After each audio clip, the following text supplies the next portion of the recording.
안녕하세요. 전 48살 청주에 살고 있는 김희영이라고 합니다.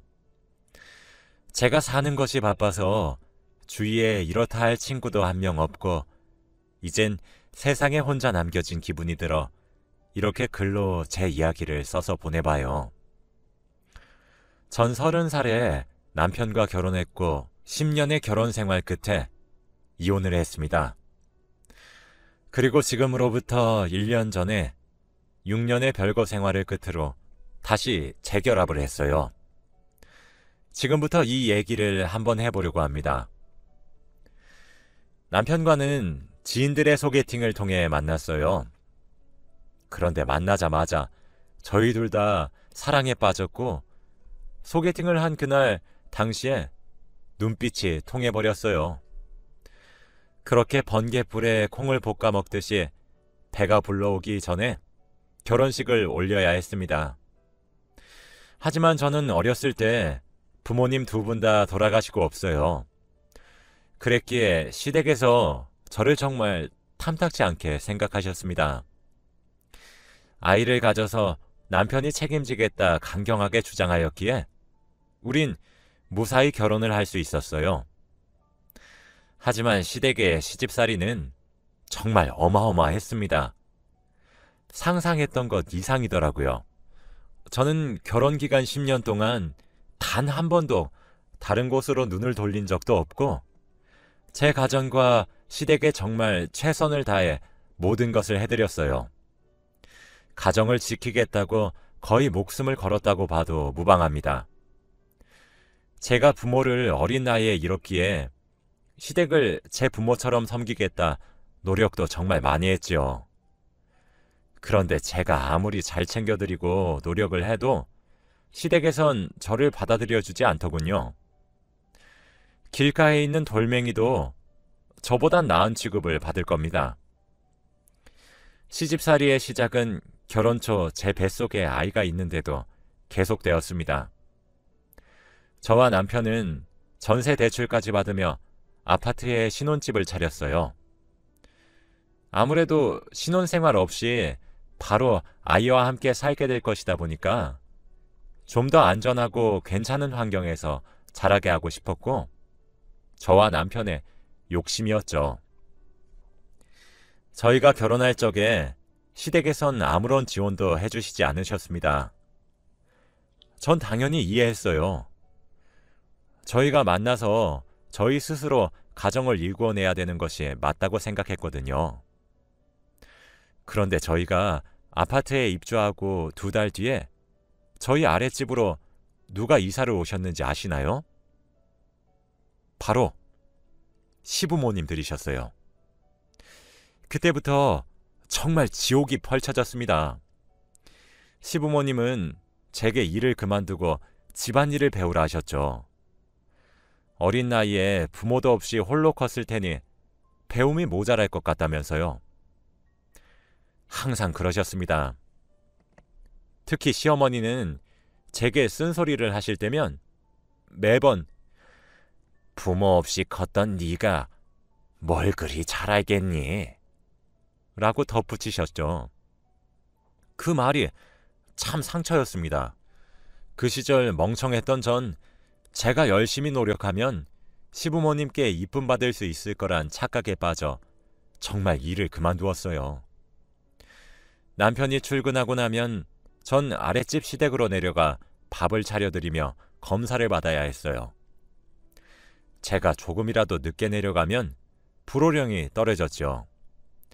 제가 아무리 열심히 요리를 하고 청소를 하며 쓸고 닦아도 항상 시부모님은 못 배워서 그런가?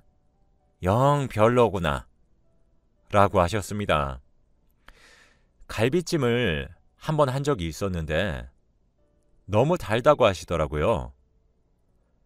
근데 제가 그때 처음으로 갈비찜이 달지 그럼 써야 해요? 라고 말대꾸를 저도 모르게 한번 했다가 진짜 한 달 정도를 우려가며 괴롭히셨어요. 청소하고 나면 검사도 받아야 했고, 남편은 하늘이자 기둥이니 항상 낮은 자세로 모셔야 된다고 설교를 몇 시간이나 들어야 했습니다. 신랑이 없는 틈을 타서 저희 신혼집에 불쑥불쑥 찾아오시기도 했고, 밖에서 돈도 안 벌어 오는 주제에 따뜻한 물로 설거지 그릇을 불린다고 보일러도 못 틀게 하셨어요.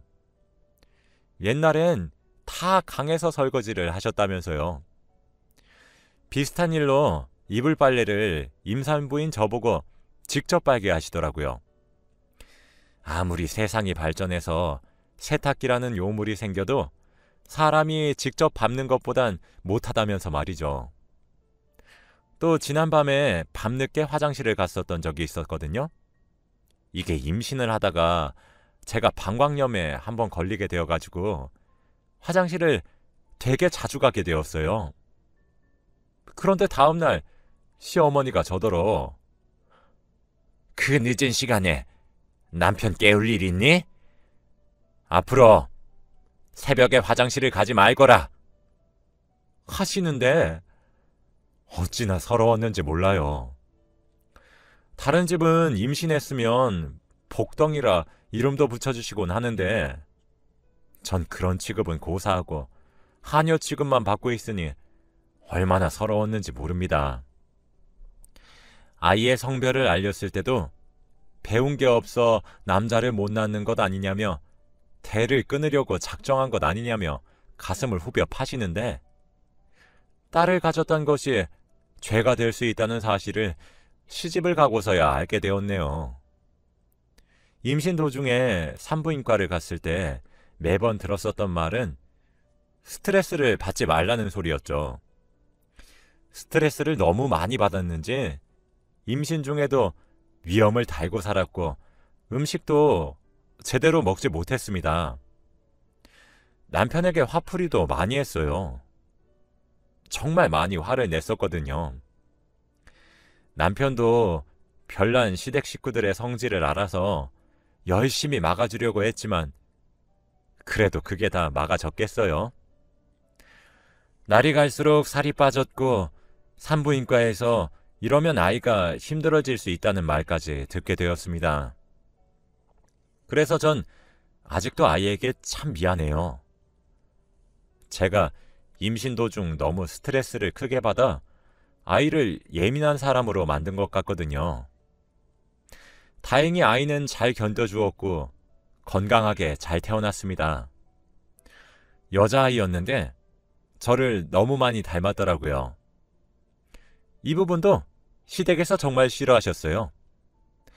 발바닥에 있는 점의 위치나 눈썹 모양 등등 남편을 빼다 박은 구석이 너무 많은데 남편의 아이가 맞냐며 유전자 검사를 들먹이셨습니다. 결혼 10년 내내 정말 갖은 구박과 시집살이로 진짜 고생했어요. 아이를 출산하고 얼마 지나지 않아 정신과에 갔더니 우울증이라고 하더라고요. 매일 시댁에서 쪼아대니 그럴만도 했죠. 결혼하고 난 뒤부터 항상 스트레스성 위염과 편두통에 시달렸고 시간이 지나자 불면증에도 시달리더라고요. 수면제를 먹지 않으면 편히 잠에 들지 못했습니다. 스트레스 수치가 높다고 하던데 남편이 제 이야기를 하면 시댁에서는 본인들을 못된 사람으로 만들기 위해 갖은 수를 다 쓰는 악독한 년이라며 비난했죠. 지금 생각해보면 그 긴 세월을 전 대체 어떻게 견뎌낸 건지 의아할 때도 있습니다. 딸아이를 위해서 버텼던 건지도 모르겠네요. 그랬던 제가 남편에게 이혼을 요구했던 이유가 있었습니다. 어느 날 딸아이가 제게 그러더라고요. 할머니랑 할아버지가 오늘 나보고 엄마는 천한 사람이래. 엄마, 천한 사람이 무슨 뜻이야? 라고 말이에요. 전 그때 깨달았죠. 아, 소용이 없구나. 그날 밤 남편에게 이혼을 요구했습니다. 더 이상 이렇게 살고 싶지 않고 살아갈 자신도 없다고요. 나를 혹사시키는 건 괜찮았는데 왜 내가 배 아파 낳은 내 자식에게 엄마를 천하다고 교육시키는데 이걸 내가 어찌 참고 사냐고요. 그러니 제발 나 숨 좀 쉬고 살 수 있게 놔달라고 했죠. 남편은 제정신이냐고 이혼은 절대 해줄 수 없다고 했습니다. 하지만 10년의 세월 동안 받아온 시집살이로 인해 전 이미 날카로운 성격으로 변한 지 오래였어요. 서로 고성이 오가며 싸우기 시작했죠. 이러다 말라 죽겠다고 당신은 날 죽이기 위해 결혼을 한 것이냐며 고래고래 소리를 질렀습니다. 처음엔 서로 악을 지르며 싸웠다가 눈물을 흘리며 애원했다가 살려달라고 빌어도 받다가 그렇게 애걸복걸 이혼을 구걸했어요. 몸만 나가도 좋으니 제발 절 좀 놔달라고 말이에요. 남편은 제가 이혼해달라고 비는 모습에 끝내 이혼 서류에 도장을 찍어 주었습니다. 10년 동안 조금씩 하루하루 말라가는 제 모습이 안쓰러웠나 봅니다. 제게 많이 미안하다고 이젠 욕심을 부리지 않겠다며 통장 하나를 쥐어주며 도장을 찍어 주었어요. 그렇게 저는 남편에게 앞으로 딸아이와 함께 살 집과 목돈을 받을 수 있었죠. 다행히 남편은 제가 딸을 데리고 나가 살기를 바랬고 자신은 2주에 한 번씩 딸을 보게 해달라고 부탁만 하더군요. 그렇게 그 지긋지긋한 곳에서 탈출할 수 있게 되었습니다. 이혼 후 저도 집 근처에 있는 조그마한 식당에서 일을 할 수 있게 되었어요. 제가 버는 소정의 생활비와 매달 꼬박꼬박 들어오는 양육비로 인해 생활엔 문제가 없었고 오히려 조금 여유롭기까지 했죠. 매일 서서 일을 해야 하니 다리도 붓고 체력도 달려서 저 진짜 몸이 너무 힘들었거든요. 근데 놀랍게도 10년 동안 지긋지긋하게 절 따라다녔던 위염, 편두통, 불면증 등등이 하나씩 사라지기 시작하더라고요. 정말 마음의 병이었구나 싶었습니다. 사실 저도 정말 악이란 악을 다 쓰며 이혼에 성공했지만 남편의 노력을 몰랐던 것은 아니었어요. 남편도 시댁의 행패에 저를 지키려고 무던히 애썼단 사실을 잘 알고 있었거든요. 제가 편하게 사는 꼴이 하늘은 그렇게 눈꼴 시려웠던 것인지 그렇게 편안하게 살아오던 어느 날 갑작스러운 비극이 절 찾아왔습니다. 제가 암에 걸렸더라고요. 바로 자궁암이었어요. 병원에 건강검진을 받으러 갔다가 자궁에 종양으로 의심되는 것이 발견되었다며 정밀검사를 하게 되었는데 자궁암에 걸렸다고 하더라고요. 자궁의 악성 종양이 이미 다른 기관까지 전이되어 있기 때문에 길어봤자 18개월밖에 살지 못한다고 했습니다. 시한부 인생을 살게 된 것이죠. 사람이 언젠가는 죽는다는 사실을 알고 있지만 딸은 엄마 팔자를 닮는다고 하더니 제 딸도 저처럼 어린 나이에 엄마를 잃을 생각을 하니까 눈물이 앞을 가리더라고요. 그리고 미친 듯이 화가 나기 시작했어요. 내가 결혼해서 그 개고생만 덜 했어도 우리 딸과 더 좋은 추억을 만들었을 것이고 지금보다 덜 아팠을 거라는 생각에 정말 시댁 식구들이 원망스럽더라고요. 암을 판정받은 뒤로 10년 동안 참는 것만 할 줄 알았던 제가 다혈질적이고 욱하는 성질로 참 많이 변했습니다. 저는 암보험에 가입이 되어 있었기 때문에 제가 죽으면 보험금이 나와서 그걸로 우리 딸아이 걱정은 조금이라도 덜었다며 위안 삼고 있었어요. 그런데 그와 동시에 남편으로부터 재결합 제의가 들어왔습니다. 제 보험금 얘기를 어디서 들은 것만 같았어요. 제가 어땠을 것 같나요? 전 재결합에 응했어요. 지난 10년의 세월 보상받고 싶었거든요. 남편에게 암에 걸렸다고 말을 했어요. 그리고 재결합을 받아들였죠. 제 목표는 제가 살 수 있는 남은 기간 동안 남편의 재산을 전부 다 쓰고 죽어버릴 생각이었어요. 제가 당했던 모든 불행의 안갚음의 대상은 남편이 되어버린 것이죠. 어차피 제 몫으로 보험금도 나올 텐데 미리 쓴다고 생각하고 싶었거든요. 오로지 저만 생각해서 내린 결정이었습니다. 남편과 재결합을 했을 때 살림을 합치기 위해 집을 알아봐야 했어요. 저는 남편에게 주장했습니다. 난 시한부로 살아봤자 내가 얼마나 더 오래 살겠냐고 말을 하면서 인생을 살면서 한 번 정도는 드라마에 나오는 펜트하우스 같은 곳에서 살아보고 싶다고 했지요. 한 달에 월세만 1,000만 원인 곳에 살기로 했습니다. 처음으로 백화점에 가서 명품백을 샀어요. 샤넬백은 꿈도 꾸지 못할 명품백이었는데 제 손에 들려있더군요. 겨울에 입겠다고 밍크 코트도 한 벌 샀습니다. 남편의 재산을 써서 점차 줄어드는 것을 볼 때마다 통쾌하더라고요. 남편은 제가 어거지를 부리고 무리한 요구를 해도 절 살뜰하게 보살피기 시작했어요. 항암 치료를 받으러 갈 때에도 제 곁을 지켰고 새벽에 너무 아파 끙끙거리면 바로 일어나 제 시중을 들었죠. 그때부터 마음 한켠에 찝찝함이 자리를 잡았던 것 같아요. 어쩌면 죄책감이었던 것 같기도 합니다. 제 남편에게 복수하는 짓은 어쩌면 타당하지 않은 짓이니까요. 그렇게 4개월이 지났어요. 아침에 눈을 떴는데 그날따라 몸이 가볍더라고요. 오랜만에 기분 좋게 잠에서 깨어 아침상을 차리고 있었습니다.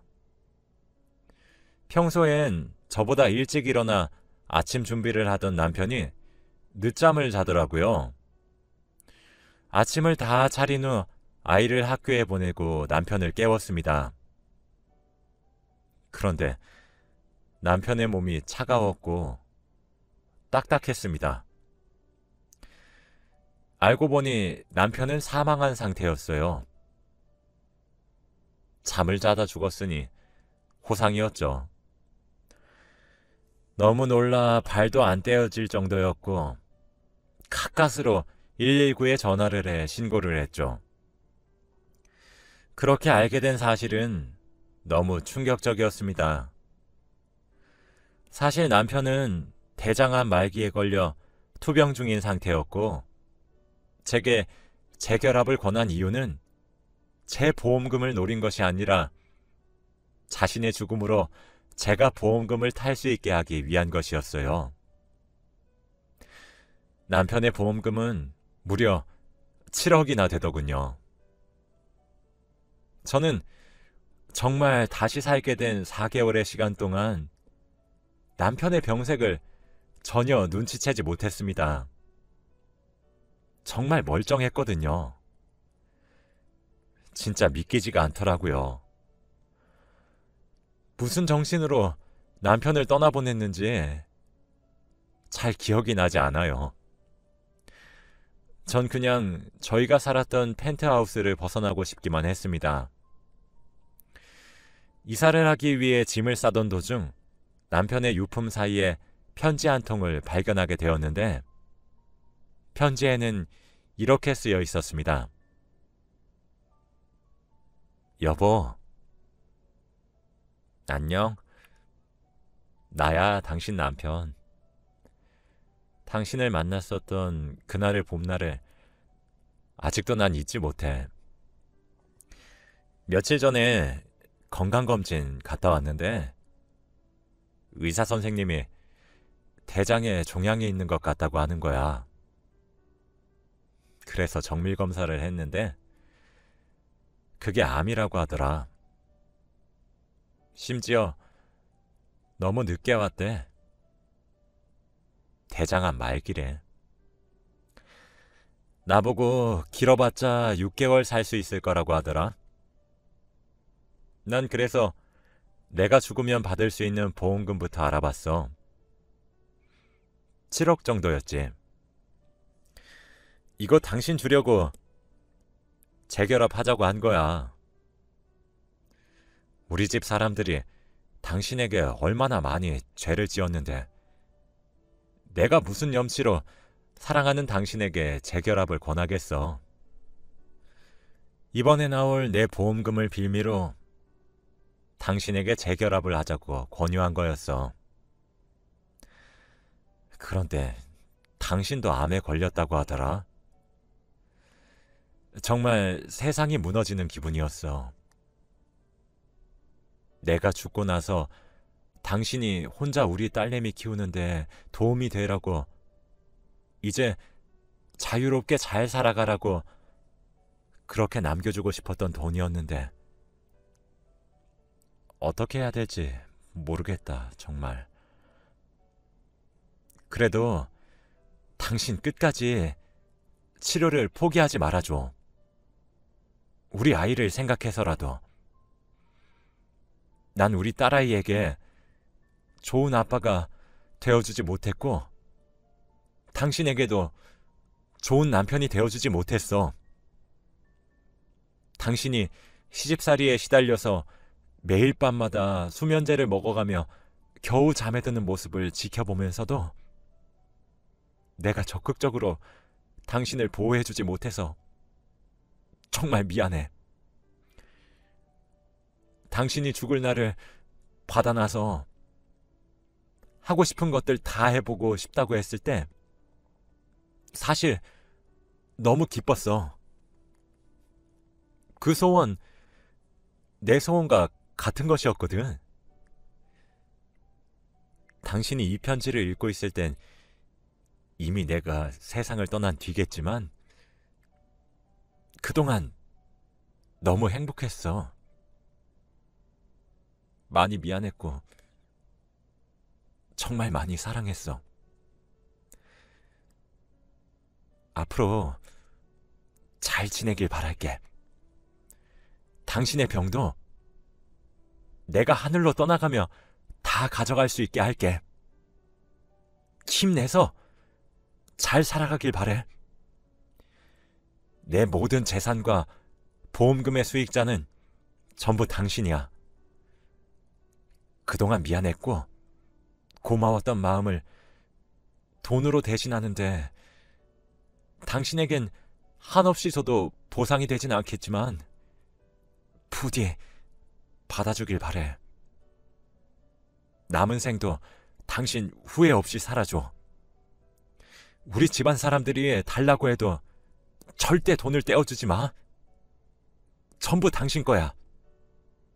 그럼 잘 지내? 라고 적혀 있었습니다. 남편 또한 암에 걸렸었던 사람이었고 제게 모든 재산과 보험금을 주기 위해 재결합을 권유했다는 사실에 정말 제 이성이 나갈 것 같더군요. 얼마나 오열했는지 몰라요.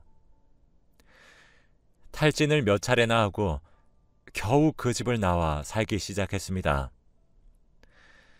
남편이 죽고 다음 생은 아프지 않고 건강하게 태어나고 아무에게도 치이지 말고 본인을 위한 인생을 살았으면 좋겠다 싶어 49제를 지내게 되었습니다. 제가 정말 기가 막혔던 건 뭔지 아세요? 남편이 죽은 지 49일도 채 되지 않아 시댁 식구들이 릴레이 하듯 쪼로로 절 찾아와서 남편의 예상대로 재산과 보험금을 달라고 했기 때문입니다. 제게 뭐 해준 것이 있다고 남의 자식 목숨값을 가로채냐고 되묻더군요. 전 남편의 말대로 시댁에 돈 한 푼 떼어주지 않았고 절 찾아오기만 하면 경찰을 부르기 시작했어요. 독하다. 어떻게 저런 애가 있냐. 온갖 소리에도 반응을 하지 않았고 법적으로 조치를 취하기 시작했죠. 그랬더니 절 달래면서 회유하려고 들더라고요. 이름보다 야, 너 이런 말로 부르던 사람들이 아가라고 부르는 꼴이 어찌나 우습고 기가 막히던지. 결국 법적으로 조치를 시작했고 시댁 식구들은 오만 욕을 다 하고 제게 떨어져 나갔죠. 그리고 지금 겨우 10대 중반인 딸아이를 위해 돈을 모으기 시작했습니다. 저도 곧 이 세상에서 사라지게 될 테니까요. 그런데 제게 기적이 일어났지 뭐예요. 병원에서도 말기암이라고 고개를 절레절레 저었던 제가 기적적으로 암을 극복하게 된 것이었어요. 사실 남편이 저와 재결합을 하고 난 뒤에 키토산을 매일 먹였거든요. 이걸 먹고 암이 나은 사람들의 사례가 많다고 하면서요. 편지에도 남편이 제가 아픈 것까지 전부 들고 하늘로 간다던데 실로 그 기적이 일어난 것인지 뭔지 극적으로 완치 판정을 받게 되었습니다. 병원에서도 정말 기적이라며 혀를 내두르더군요. 아마 평생을 조심하며 살아야 되겠지만 말이에요. 이렇게 차갑고 매정한 세상에 딸아이가 혼자 보내게 될 많은 시간들에 한숨만 나오고 눈앞이 깜깜해졌는데 제가 곁에서 지킬 수 있게 된 시간이 많이 늘어 참 다행이다 싶습니다. 전 기적을 믿지 않았던 사람이었어요. 하지만 이젠 저와 제 딸아이를 지켜주는 누군가가 곁에 있는 것만 같아 마음이 참 든든합니다. 제 긴 이야기를 들어주셔서 감사해요. 앞으로는 하늘로 가 있는 남편에게 항상 고마워하며